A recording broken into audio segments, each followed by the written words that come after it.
The Scottish band Nazareth rose from their modest origins to become one of the defining hard rock bands of the 1970s. Their journey was one that was marked by a series of fortunate meetings, strategic decisions, and a distinctive sound that set them apart from their peers. But it took them half a dozen records to finally break through in America. They even had the honor of recording what some consider the first power rock ballad in history. Today, because you guys have requested it, let's talk about the rise of Nazareth. The roots of Nazareth trace back to Dunfermline, Scotland, where vocalist Dan McCafferty and bassist Pete Agnew met on their first day of school at the age of 5. Their friendship became the cornerstone for Nazareth. The pair saw through the superficiality of the cool scene in London, with Agnew telling the Cambridge Evening News, "The first time we were hanging out in discos with their talks of vibes, cool, and yeah man yeah, we thought it was the biggest laugh since Hannibal crossed the Alps." McCafferty grew up citing Elvis as perhaps his biggest influence. Initially, the pair played in local bands, including the Shadettes, which also featured future Nazareth drummer Daryl Sweet. They sported matching yellow suits while playing top 30 covers in local venues like the Belleville Hotel and the Kinema Ballroom.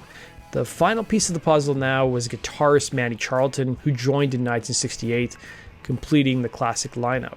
It wasn't long after this that the musicians grew tired of playing cover tunes, realizing that they weren't going to have success as musicians playing other people's music. So they set out to write their own material, but as a result of that, they lost their residency at the Kinema Ballroom. The band also grew disillusioned with the music scene in Scotland, looking over at London, which was more vibrant and offered more opportunities. Also part of shedding their old skin involved ridding themselves of the Shadettes moniker.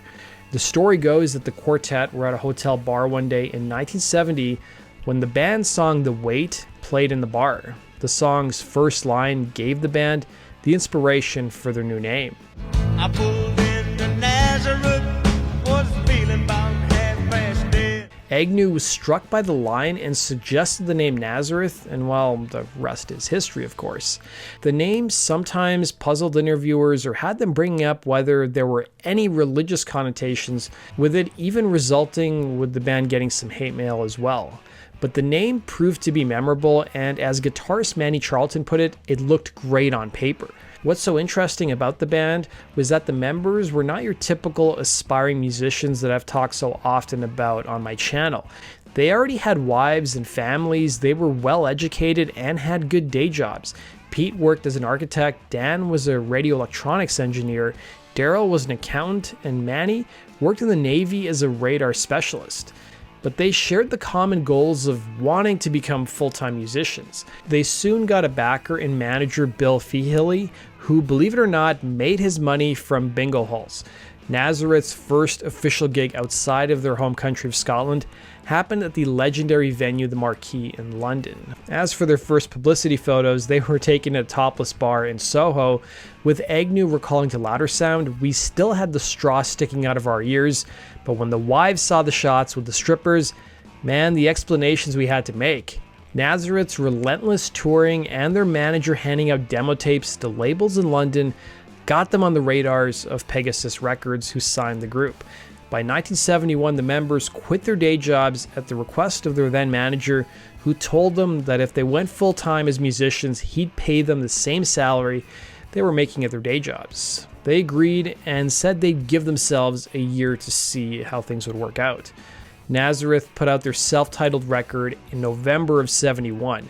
It wasn't a commercial success, despite its diverse collection of songs. You had harder rocking tunes like Witch Doctor Woman to more country-influenced songs like the aptly titled Country Girl. The most successful song from the record included a cover of Tim Rose's folksy tune Morning Dew, which became a hit in Germany, while Dear John went to number 3 in France.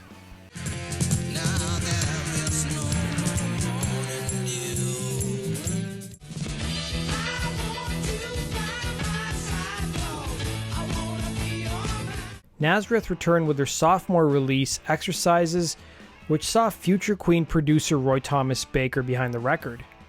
Nazareth remarked how their first 2 releases were really emblematic of a band who was struggling to find their musical identity, With the members telling Louder Sound, the records were, and I quote, lightweight and directionless. Manny Charlton even conceded, although we played loads of shows with Rory Gallagher and Atomic Rooster, those records came out and didn't really make much of a connection. Maybe that's because at the start we thought we could be anybody. We really thought we could be Crosby, Stills, and Nash or Elton John. One of my favorite stories of Nazareth was when the band was dispatched by their label and their management to the offices of the weekly magazine Melody Maker to promote their second record. It was while they were waiting to be interviewed, they struck up a conversation with two long-haired men in the green room with them.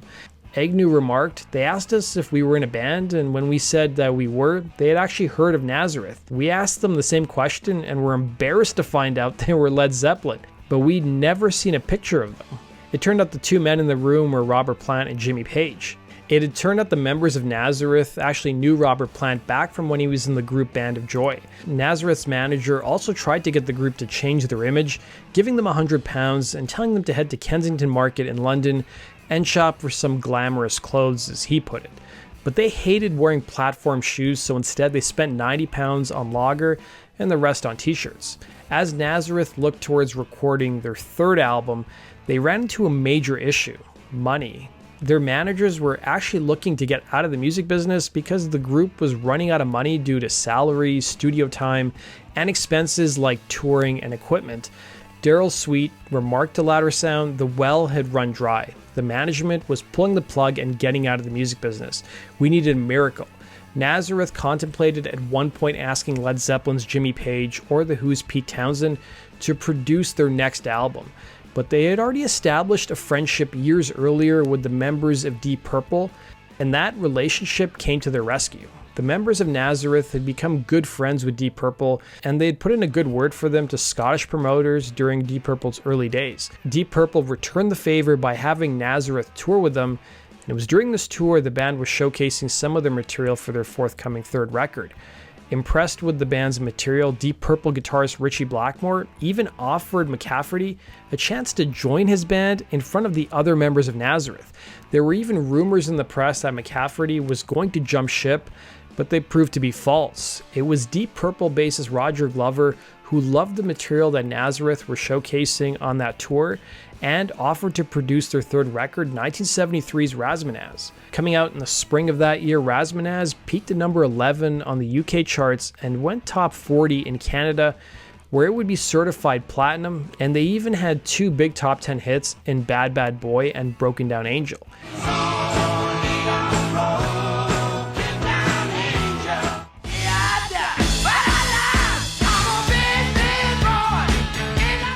Nazareth enlisted Glover once again for their follow-up album Loud and Proud, which came out in November of '73, which was cut in just 2 weeks.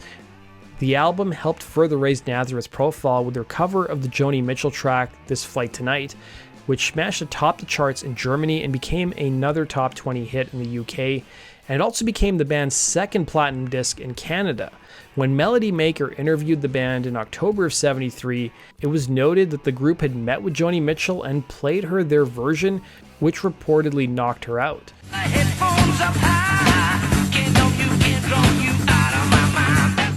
The record was finished just before the band hit the States to play more shows, with Agnew telling Melody Maker, "We finished it at 5 in the morning and left for the States at 11 the same morning." Nazareth returned in 1974 with their follow-up Rampant, with Glover once again overseeing the production. The record included a guest appearance from John Lord of Deep Purple on several songs. McCafferty managed to bang out the vocals for 7 songs in just one day, with Agnew remarking to Louder Sound, "Back then we'd be utterly gobsmacked to read that Emerson, Lake and Palmer had been in the studio for 6 months at a time." The record gave the band their third gold record in Canada. It was a top 20 hit in the UK, and the album even charted in America, peaking in number 157. Then in April of '75, Nazareth released their breakout and arguably one of the best rock albums of the decade, Hair of the Dog. Gone was Glover, with Charlton taking over production duties, with the band recording the album in a remote house in Kent in just 9 days. The record featured 2 of the band's best-known songs, a cover of the track Love Hurts, which has its own complicated history. The song was written by Budlow Bryant, who was part of a husband and wife country music and songwriting team, which also featured his wife Felice Bryant. By the time Nazareth covered Love Hurts, it had already been covered about 40 times. Love hurts, love scars. The Bryants had penned several hits that were played by the Everly Brothers, including All I Have to Do Is Dream, Bye Bye Love, and Wake Up Little Susie. Love Hurts was first recorded by the Everly Brothers for the duo's 1960 album A Date with the Everly Brothers, but it was never issued as a single or even a B-side. While the duo wanted to put it out, the brothers had a falling out with their manager and publisher Wesley Rose, who also co-owned the publishing company Acuff Rose Music. When the brothers changed labels and went to Warner Brothers, the Everly Brothers were barred from using Acuff Rose songwriters, which included the Bryants. So Rose gave the song to Roy Orbison, who put it out as a B-side in 1961 for his #1 hit, Running Scared.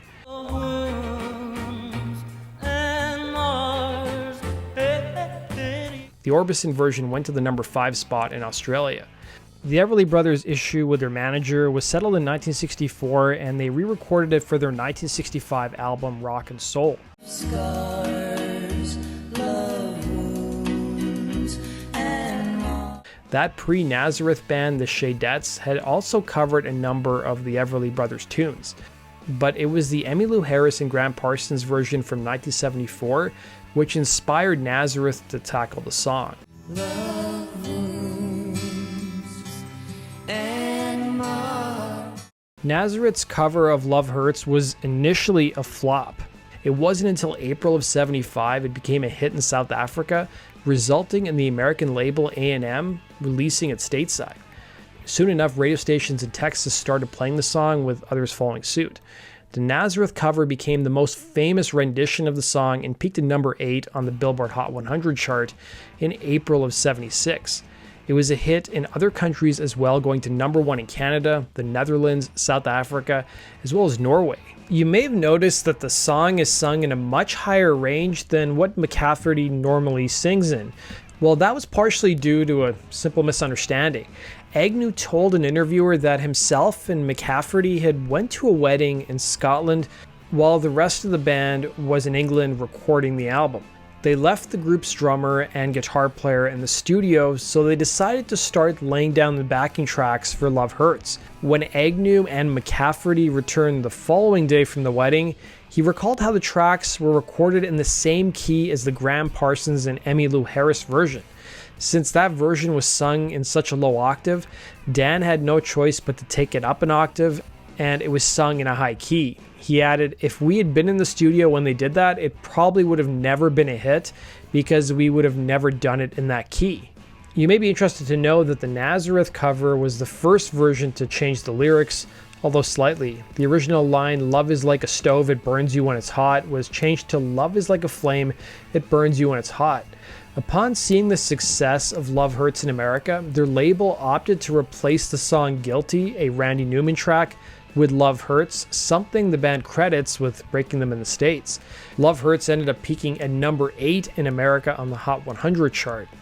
Nazareth ended up recording another version of Love Hurts with the Munich Philharmonic Orchestra in 1994 that peaked at #89 in Germany. The song also had a resurgence in the 90s thanks to Gatorade, which used Nazareth's version in their commercials, and then you might remember the Saturday Night Live skit that did their own spoof of the commercial.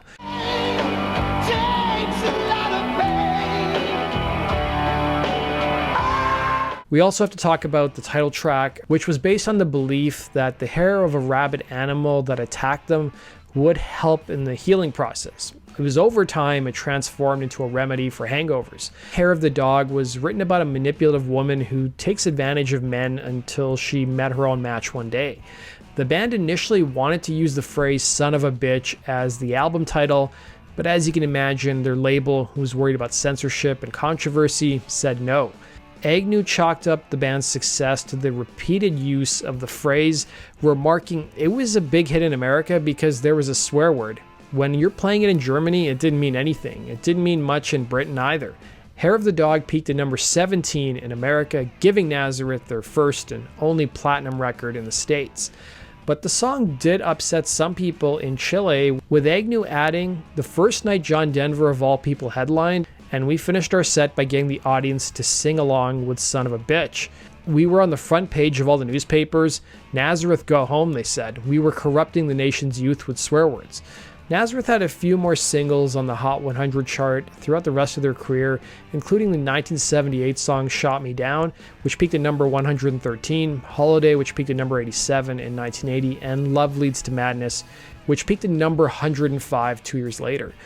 Nazareth at one point was rumored to have perished in the 1977 plane crash that killed several members of Lynyrd Skynyrd and their assistant road manager. But it turned out the members of Nazareth had been offered by the members of Lynyrd Skynyrd to fly on the same plane, but the members of Nazareth declined as they had shows to play. In the years since then, Nazareth had continued to put out records and tour. Sadly though, 3/4 of the band's classic lineup has since passed away, with the only surviving member being bassist Pete Agnew, who's continued on with the band. Dan McCafferty went on to influence two of rock and roll's most iconic singers, including Axl Rose of Guns N' Roses and Brian Johnson of AC/DC, who both have that raspy singing style like McCafferty. In fact, during the pre-production days of Guns N' Roses' iconic record Appetite for Destruction, Nazareth guitarist Manny Charlton had cut some songs in the studio with the band, but due to Nazareth working on a new album at the time, Charlton dropped out of the project. So instead they enlisted UFO producer Mike Klink, and Guns N' Roses later ended up covering Hair of the Dog on their 1993 record The Spaghetti Incident. The Guns N' Roses version even paid tribute to the Beatles song Day Tripper at the end of the track. That does it for today's video, guys. Thanks for watching. Let me know your thoughts in the comment section below, and we'll see you again on Rock and Roll True Stories. Take care.